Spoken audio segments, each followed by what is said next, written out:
The Universal Carrier, also known as the Bren gun carrier from the light machine gun armament, is a common name describing a family of light armored tracked vehicles built by Vickers Armstrong and other companies. The first carriers, the Bren carrier and the Scout carrier with specific roles, entered service before the war, but a single improved design that could replace these, the Universal, was introduced in 1940. The vehicle was used widely by British Commonwealth forces during the Second World War. Universal carriers were usually used for transporting personnel and equipment, mostly support weapons, or as machine gun platforms. With some 113,000 built by 1960 in the United Kingdom and abroad, it is the most produced armored fighting vehicle in history. Design and development. The origins of the Universal Carrier family can be traced back generally to the Card-and-Lloyd Tankets family, which was developed in the 1920s, and specifically the MKV Tanket. In 1934, Vickers Armstrong produced, as a commercial venture, a light tracked vehicle that could be used either to carry a machine gun or to tow a light field gun. The VA D-50 had an armored box at the front for driver and a gunner and bench seating at the back for the gun crew. The War Office considered it as a possible replacement for their Dragon artillery tractors and took 69 as the Light Dragon Mark III. One was built as the Carrier machine gun experimental, carrying a machine gun and its crew. The decision was made to drop the machine gun and its team, and the next design had a crew of 3, driver and gunner in the front, third crew member on the left in the rear, and the right rear open for stowage. A small number of this design as Carrier machine gun number 1 Mark 1 inch were built and entered service in 1936. Some were converted into pilot models for the machine gun carrier, cavalry carrier and scout carrier. The others were used for training. The carrier put the driver and commander at the front sitting side by side, the driver to the right. The engine was in the center of the vehicle with the final drive at the rear. The suspension and running gear were based on that used on the Vickers light tank series using Horstman springs. Directional control was through a steering wheel. Small turns moved the front road wheel assembly, warping the tracks of the vehicle drifted to that side. Further movement of the wheel braked the appropriate track to give a turn. The hull in front of the commander's position jutted forward to give room for the Bren gun to fire through a simple slit. To either side of the engine were 2 areas in which passengers could ride as stores could be carried. Initially, there were several types of carrier that varied slightly in design according to the purpose: medium machine gun carrier, Bren gun carrier, scout carrier, and cavalry carrier. However, production of a single model came to be preferred and the Universal design appeared in 1940. This was the most widely produced of the carriers. It differed from the previous models in that the rear section of the body had a rectangular shape, with more space for the crew. Production of carriers began in 1934 and ended in 1960.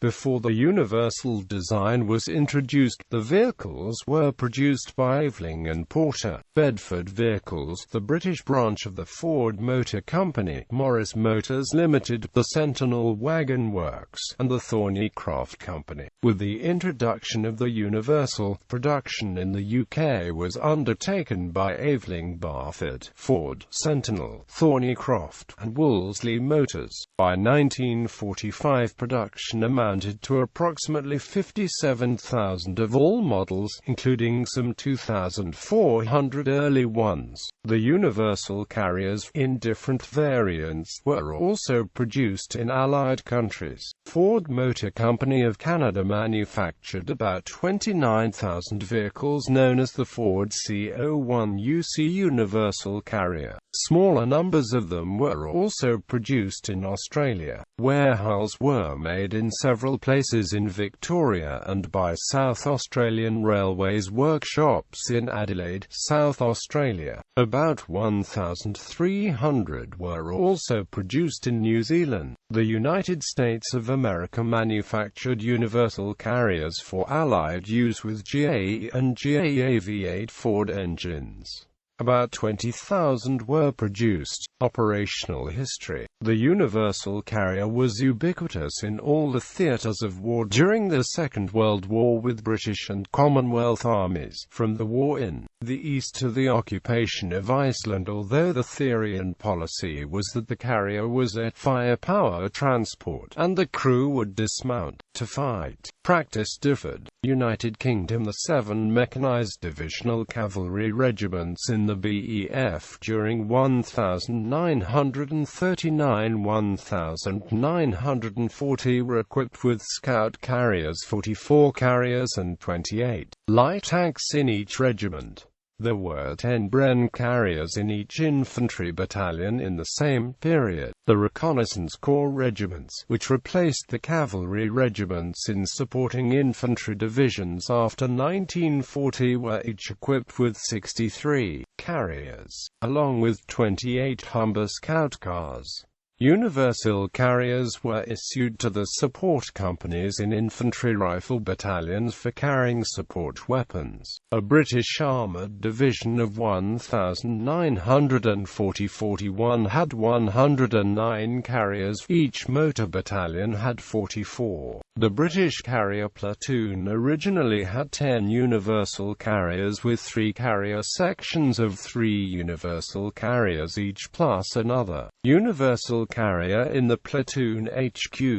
Each universal carrier had a non-commissioned officer, a rifleman and a driver mechanic. One universal carrier in each section was commanded by a sergeant, the other 2 by corporals. All the universal carriers were armed with a Bren light machine gun, and 1 carrier in each carrier section also had a Boys anti-tank rifle. By 1941, the carrier platoon had increased in strength to contain 4 carrier sections. 1 carrier in each carrier section also carried a 2-inch mortar. By 1943, each universal carrier now had a crew of 4, an NCO, driver, mechanic and 2 riflemen. The Boys anti-tank rifle was also replaced by the PI-80 anti-tank weapon. The universal carrier's weapons could be fired from in or outside of the carrier. A carrier platoon had a higher number of light support weapons than a rifle company, to allow the universal to function as an artillery tractor in emergencies. A towing attachment that could allow it to haul the ordnance QF 6-pounder anti-tank gun was added from 1943. Normally the Lloyd carrier, which was also used as a general utility carrier, acted as the tractor for the 6 PDR. Australia Universal and the earlier Bren carriers were used by Australian Army units in the Western Desert Campaign. Variants. The widespread production of the carrier allowed for several variants to be developed, manufactured and/or used by different countries. British variants: pre-universal carrier, machine gun No. 2 1937, carrier, Bren No. 2, carrier, Scout Mk1, carrier, cavalry Mk1-50 built by Nuffield, discontinued with reorganization of cavalry light tank regiments of Mobile Division. Carrier, armored observation post. Carrier, armored 2-pounder. Carrier, armored 6-pounder, Mk. The original model, Mk2, equipped with a towing hitch, was a flamethrower-equipped variant, using the flamethrower transportable No. 2. The Mark I had a fixed flamethrower on the front of the vehicle fed from 2 fuel tanks with a combined capacity of 100 gallons.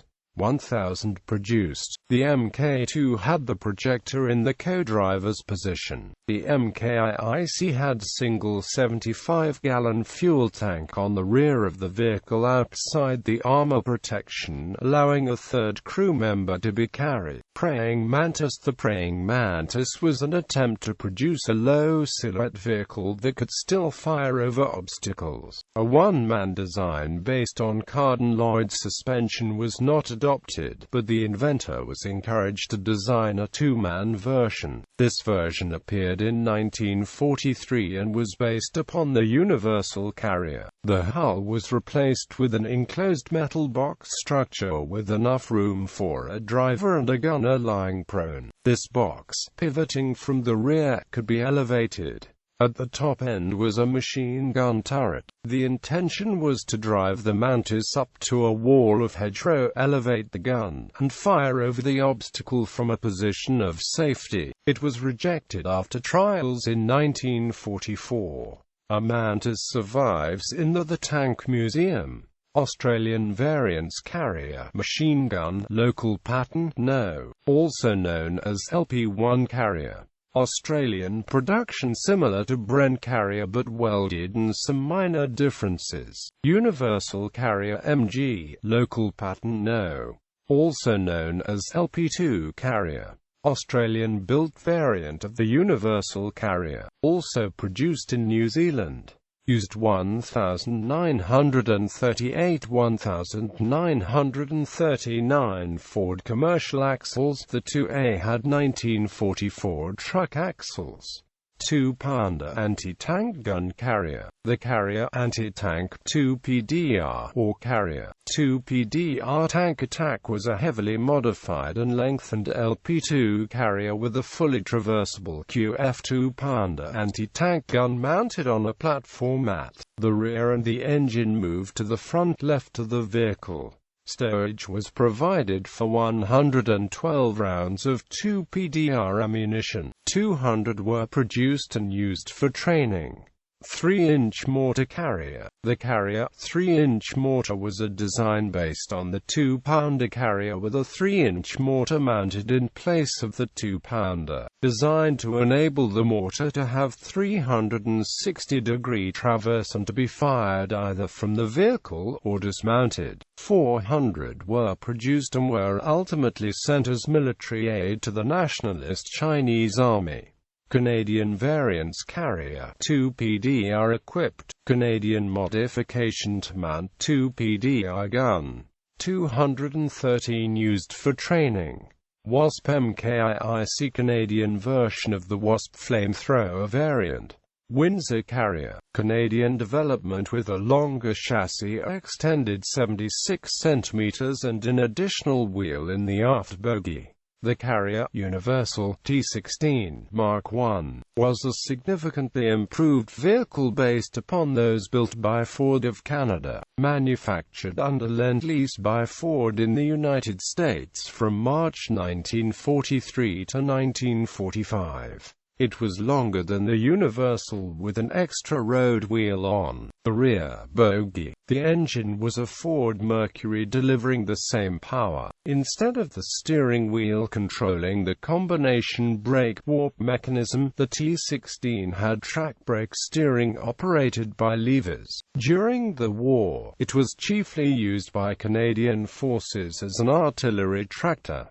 After the war, was used by Argentine, Swiss and Netherlands forces. German variants Fahrgest L. Bren captured carrier of 1940, reused by the Germans and fitted with a 3.7 cm Pak 36 gun. Bren carriers captured by the Germans and fitted with a triple Panzerschreck transport rack. They were not fired from the Bren gun carrier, only transported. In 1942, at the request of the Italian army, Fiat produced a prototype carrier copied from a captured Universal carrier. It was known as the Fiat 2800 or CVP4. It is uncertain whether production vehicles were manufactured. Bren carriers captured by the Italians in the field were often fitted with Breeder M37 machine guns. Uses. Variants of the Universal Carrier have been used, among others, by the armed forces of the following countries: pre-war and World War II Australia, Belgium, Canada, Czechoslovakia. 15 carriers received from USSR, Germany, Wehrmacht, Free Greece Forces, Italy, Regio Esercito, Nationalist China. 1,500 supplied from Australian production. New Zealand, United Kingdom, United States. 57 carriers en route for Canadian units in Hong Kong were in the Philippines when the Japanese invaded. 40 were operated by the 1st Provisional Tank Group. USSR received 200. Thailand 118 carriers in 1944. Post-war Argentina, Biafra, French Expeditionary Corps in Indochina. CEFEO, Israel, Germany, Bundeswehr, Netherlands, Switzerland, Gallery.